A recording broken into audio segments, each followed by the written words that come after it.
रोए पनि बित्छ जीवन, हाँसे पनि बित्छ खुसी खुसी। नमस्कार नमस्कार नमस्कार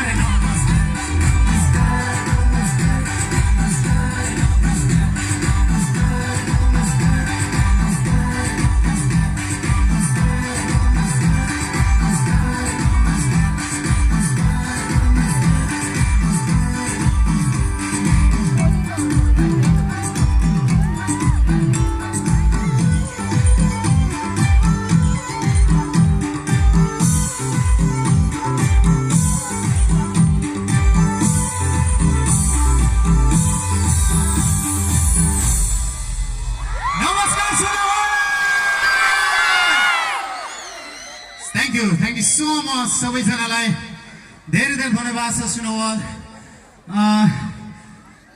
कस्तो भइरहेछ? मेरो आज अलिकति सास बढिरहेको छ, म अलिकति नर्भस छु। अघि सञ्जयले भने जस्तै, अघि दीपले भने जस्तै म धेरै पछि तपाईहरुसँग भेटघाट गर्न निस्किएको छु। सुनौलको लागि म नयाँ होइन, मेरो लागि सुनौल नयाँ होइन। म धेरै पटक यो ठाउँमा आएको छु, तर आज केही समयको अन्तराल पछि, धेरै पछि ससुराली गए जस्तो अलिकति अप्ठ्यारो, अलिकति खुसी, अलिकति रमाइलो यस्तो अनुभव भइरहेको छ।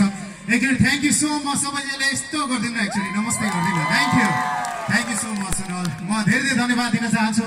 हाम्रो पाँचौँ, म अगाडि दुईवटामा आएको जस्तो लागिरहेको छ मलाई, र आज पाँचौँमा पनि यहाँहरूसँग भेटघाट हुने मौका मिल्यो। म सम्पूर्ण आयोजक टिमलाई धन्यवाद दिन चाहन्छु। हाम्रो रमेश कर्मचारी सरलाई थ्याङ्क यू भन्न चाहन्छु। लेखनाथ सरलाई म धन्यवाद दिन चाहन्छु, एकदम राम्रो तरिकाले कोर्डिनेट गरिरहनु भएको छ कलाकारहरूको। यसै गरी हाम्रो सञ्जय देवकोटा, थ्याङ्क यू सञ्जय गुरु। एकचोटि सञ्जयको लागि ताली बजाइदिनुहोस् न। असाध्यै राम्रो बहुप्रतिभाशाली कलाकार, होस्ट, के भन्ने एकदमै versatile personality. Thank you so much Sanjay. Thank you Deep. धेरै वर्षपछि दीपलाई मैले सुरुका स्टेजहरूबाट नै सँगै पाइरहेको छु।